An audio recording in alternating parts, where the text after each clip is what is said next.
नमस्कार। आज हम बात करेंगे डायबिटीज मैनेजमेंट की, और वो भी एक हेल्दी इंडियन डाइट के जरिए। एक ऐसा खानपान जो हमारे घर की रसोई से जुड़ा हो और हमें सेहतमंद रखने में मदद करे। कभी सोचा है कि जो खाना हम रोज खाते हैं वही हमारी सबसे अच्छी दवा कैसे बन सकता है? तो चलिए आज इसी कनेक्शन को समझते हैं और देखते हैं कि कैसे सही खाना चुनकर डायबिटीज को कंट्रोल करने का सबसे ताकतवर तरीका अपनाया जा सकता है। तो आज हम क्या-क्या जानने वाले हैं। सबसे पहले देखेंगे कि डायबिटिक डाइट आखिर होती क्या है, फिर समझेंगे कि ये डाइट इतनी ज़रूरी क्यों है। इसके बाद अपना पर्सनल डाइट प्लान कैसे बनाना है, इस पर बात करेंगे। जानेंगे कि हमारे खाने में कौन-कौन से न्यूट्रिशनल बिल्डिंग ब्लॉक्स होने चाहिए, और आखिर में कुछ ऐसे पक्के सिद्धांत देखेंगे जो हमें इस रास्ते पर कामयाब बनाएंगे। तो तैयार हैं? चलिए शुरू करते हैं। अच्छा, तो सबसे पहले एकदम बेसिक से शुरू करते हैं। ये समझना बहुत ज़रूरी है कि डायबिटीज़ में हमारे शरीर के अंदर होता क्या है, खासकर हमारे ब्लड शुगर के साथ। देखिए, जब हम डायबिटीज़ की बात करते हैं तो एक शब्द बार बार आता है, हाइपरग्लाइसीमिया। इसका सीधा सा मतलब है खून में शुगर का बहुत ज़्यादा बढ़ जाना। होता यह है कि हमारा शरीर खून में मौजूद शुगर को एनर्जी के लिए सेल्स तक नहीं पहुंचा पाता। बस इसी वजह से ये कंडीशन बनती है। और ये होता कैसे है? सोचिए, हमने कोई मीठी चीज या ज्यादा शुगर वाला खाना खाया, शरीर उसे झट से सोख लेता है और नतीजा ब्लड शुगर का लेवल एकदम से रॉकेट की तरह ऊपर चला जाता है। लेकिन जितनी तेजी से ये ऊपर जाता है उतनी ही तेजी से गिरता भी है, और फिर हमें जोरों की भूख लग जाती है। एक अच्छा डायबिटिक डाइट प्लान इसी खतरनाक साइकिल को तोड़ने का काम करता है।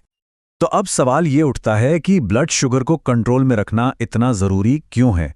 भाई, ये सिर्फ एक नंबर की बात नहीं है, इसका हमारी लॉन्ग टर्म हेल्थ पर बहुत गहरा असर पड़ता है। बात सीधी है, हमारा खून शरीर के हर कोने में जाता है ना?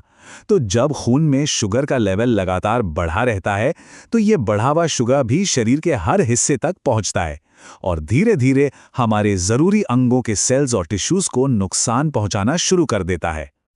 और इस नुकसान के नतीजे काफ़ी गंभीर हो सकते हैं। किडनी की बीमारी, जिसे नेफ्रोपैथी कहते हैं, नसों को नुकसान यानी न्यूरोपैथी, आंखों पर असर जिसे रेटिनोपैथी कहते हैं, और इतना ही नहीं, high blood pressure, high cholesterol और दिल की बीमारियों का खतरा भी बढ़ जाता है।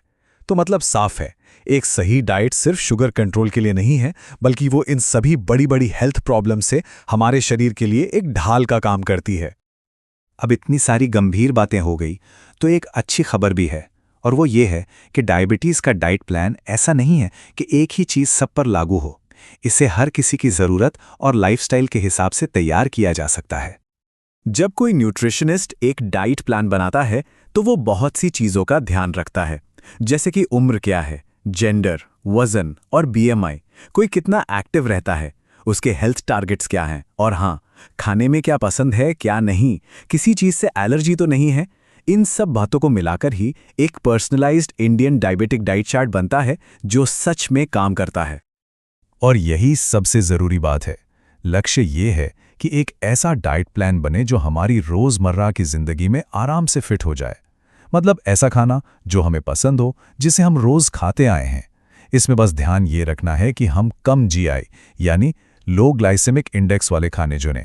ये वो खाना होता है जो ब्लड शुगर को एकदम से नहीं बल्कि धीरे धीरे बढ़ाता है। तो चलिए अब देखते हैं कि हमारी थाली में वो कौन सी ताकतवर चीज़ें होनी चाहिए जो हमें सेहतमंद रखें।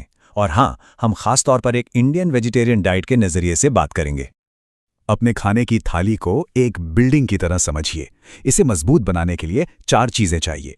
करीब 40% कॉम्प्लेक्स कार्ब्स, 30% अच्छा प्रोटीन, 20% हेल्दी फैट्स और 10% फाइबर।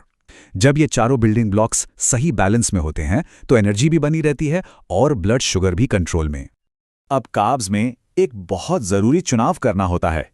हमें चुनने हैं कॉम्प्लेक्स कार्ब्स और दूर रहना है सिंपल कार्ब्स से। फर्क क्या है? कॉम्प्लेक्स कार्ब्स जैसे कि साबुत अनाज की रोटी या ब्राउन राइस धीरे धीरे पचते हैं और लगातार एनर्जी देते हैं।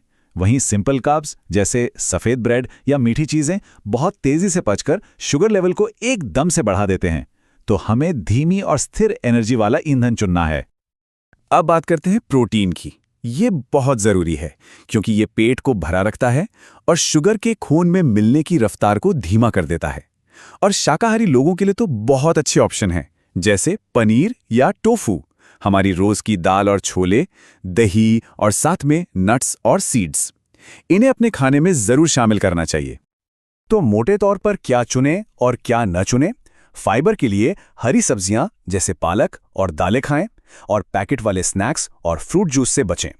हेल्दी फैट्स के लिए बादाम, अखरोट, चिया सीड्स अच्छे हैं, लेकिन तली हुई चीजों से दूर रहना है। और अनाज में सफेद चावल, पास्ता या मैदे की जगह क्विनोआ, ओट्स और साबुत अनाज की ब्रेड को चुनें। सीधी सी बात है, घर का बना ताज़ा खाना अपनाना है और प्रोसेस चीज़ों को छोड़ना है। ठीक है, तो हमने जान लिया है कि क्या खाना है और क्यों खाना है। अब आखिर में कुछ ऐसे पक्के नियम देखते हैं जो इन सब बातों को हमारी आदत बनाने में मदद करेंगे। कामयाबी का राज है कंसिस्टेंसी, मतलब रोजाना नियम से चलना। जैसे रोज अपना ब्लड शुगर मॉनिटर करना, हर खाने में कोशिश करना कि लो जीआई फूड ही चुने, और हफ्ते में कम से कम 4 बार बस 30 मिनट की कोई भी एक्टिविटी जैसे तेज चलना। ये छोटी छोटी आदतें नहीं आगे चलकर बड़ा फर्क पैदा करती हैं। आधा कप, ये नंबर बहुत छोटा लग सकता है, लेकिन ये बहुत जरूरी है। ये पके हुए अनाज या दाल के लिए एक स्टैंडर्ड सर्विंग साइज है, और ये हमें याद दिलाता है कि सिर्फ क्या खा रहे हैं ये जरूरी नहीं है, कितना खा रहे हैं ये भी उतना ही जरूरी है। पोषण कंट्रोल ब्लड शुगर को अचानक बढ़ने से रोकने का एक बहुत बड़ा हथियार है। अपनी सेहत को अपने हाथ में लेना किसी बड़े पहाड़ को चढ़ने जैसा नहीं है, ये एक छोटे से कदम से शुरू होता है।